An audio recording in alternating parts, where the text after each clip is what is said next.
आज आपण बनवणार आहोत खानदेश पद्धतीचे बिबडे, जे खाण्यासाठी खूप छान लागतात, तसेच घाटासुद्धा खूप छान लागतो। तर मी तुमच्यासोबत आज डिटेल रेसिपी शेअर करणार आहे, गव्हाच्या चीक बनवण्यापासून ते बिबडे करण्यापर्यंतचा।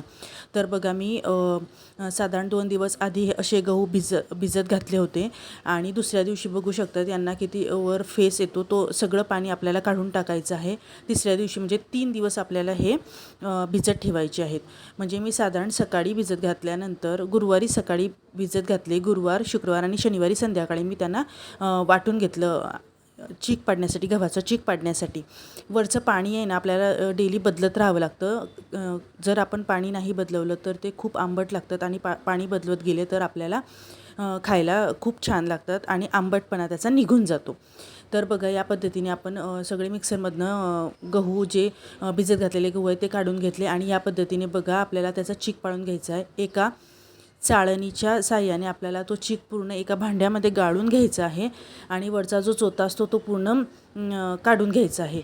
त्यानंतर बघा, हा चोथा जो आहे तो त्यामध्ये अजून पाणी टाकून 2 ते 3 वेळेस आपल्याला ही जी क्रिया आहे ती 2 ते 3 वेळेस करायची आहे, जेणेकरून गव्हामधील चीक पूर्णपणे निघून जातो आणि पूर्ण चोथा हा बाजूला होतो।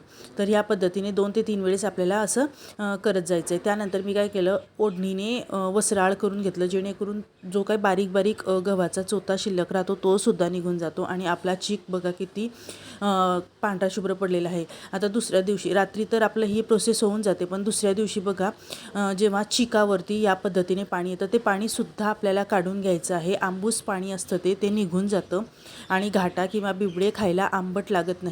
आणि बघा, चीक हा खाली बसतो। आता बघा, चीक आपल्याला मोडून घ्यायचं आहे। तर बघा, पूर्ण खाली अशी लेयर चिकाची बसते, गव्हाच्या चिकाची, आणि त्याला आपल्याला पूर्ण असा मोकळा करून घ्यायचा आहे, पूर्ण गुठळ्या काढून घ्यायच्या आहेत। तर बघा, असे अगदी पूर्ण गुठळ्या काढून आपल्याला त्याला पूर्ण मऊ करायचं आहे। त्यानंतर बघा, मी घाटा करायला घेते, त्यासाठी मी लसूण बारीक करून घेतला आणि शोप, तीळ, धने आणि शोपचं बारीक पूड आणि पिवळं तिखट, म्हणजे मिरच्या वाळवून केलेलं तिखट, हेच खूप छान लागतं घाट्यामध्ये। इकडे चीक घेतला आहे आणि हे तांदूळ जे मी रात्री भिजत घातले होते आणि सकाळी हे आपण मिक्सरमध्ये काढून घ्यायचे, म्हणजे बारीक करून घ्यायचे। आपण तांदूळ आणि गव्हाचा घाटा बनवतोय। इकडे मी पाणी उकळायला ठेवलं आणि थोडं पाणी बघा मी काढून ठेवलं, जर लागलं तर आपण टाकू शकतो, पण जर जास्त झालं ना तर घाटा खूप पातळ होतो। आता बघा, पाणी उकळायला ठेवलं, त्यामध्ये मी मीठ घालून घेतलं आणि जे मी सर्व जिन्नस होते ते यामध्ये घातले, पूर्ण छान ढवळून घेतलं, जेणेकरून ह्याचीसुद्धा गुठळी होते बरं का, त्याच्यामुळे गुठळ्या होऊ नये याची काळजी घ्यायची। मी 2 वाट्या चीक, साधारण 2च वाट्या चीक घेतला आणि त्यामध्ये जे तांदूळ आपण बारीक करून घेतले होते ते सुद्धा यामध्ये टाकून दिले आणि बघा, जे आपलं उकळतं जे पाणी आहे त्यामध्ये चीक सोडताना हळूहळू सोडायचा, तेच की गुठळ्या होतात म्हणून। आणि बघा, आपला घाटा छान शिजायला लागला। यावरती मी झाकण ठेवून दिलं आणि त्याला शिजू दिलं, पूर्ण हलवून घेतलं आणि बघा, एक 10 मिनटं आपल्याला याला पूर्ण शिजवून घ्यायचं आहे झाकण ठेवून। त्याचा कलर ना असा काळपट होतो। घाटा शिजला की नाही हे बघण्यासाठी ना हाताला थोडं पाणी लावायचं आणि आपण जसं बिबडं थापतो तसं त्या पद्धतीने त्याच्यावरती थापून बघायचं, हाताला अजिबात घाटा चिटकत नाही। तेलासोबत हा घाटा खाताना अतिशय छान लागतो।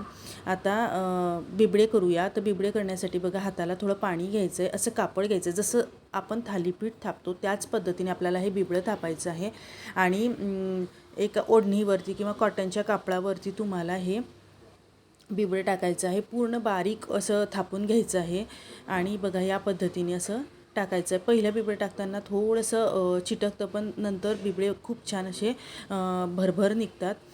तर बघा, असे त्यानंतर यांना आपल्याला उन्हात वाळू घालायचं आहे आणि दुपारनंतर त्यांना उलट करायचे, त्यानंतर पाणी टाकून यांना काढून घ्यायचं आणि बघा, आपले बिबडे तयार झालेले आहेत। तर तुम्हाला कशी वाटली ही खानदेश बिबड्यांची रेसिपी नक्की कळवा आणि आवडले असल्यास लाईक, शेअर, सबस्क्राईब नक्की करा। बाय।